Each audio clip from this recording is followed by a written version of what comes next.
see is that your life is more important than your mission. Okay, so this is the truth.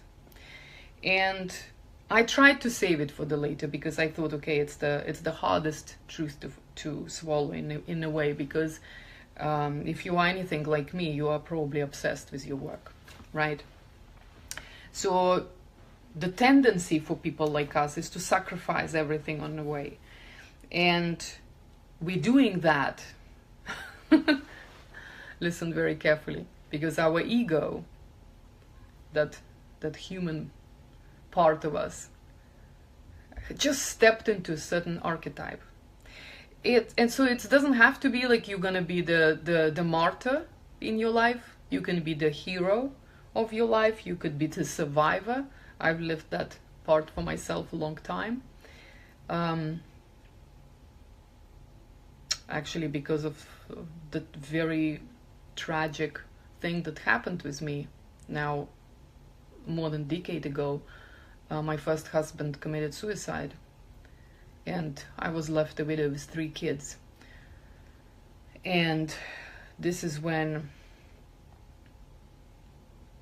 we step into those archetypes, we live those scripts, not because we chose to, but because when you're desperate, you're grabbing onto whatever is the nearest. Ties up with all this intuition stuff. When people tell me, I reached to the first thing I thought is right, and I blew my whole fortune, right?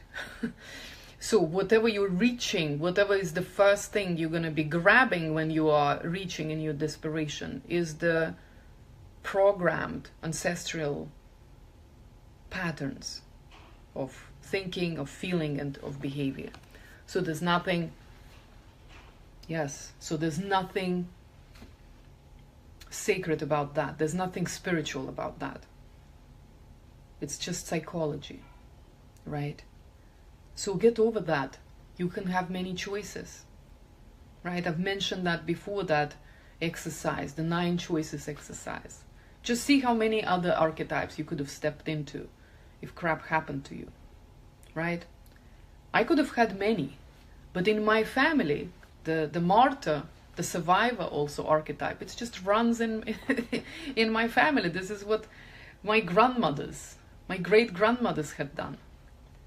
So yes, I just picked the flag and I ran with it until it caught up with me, right?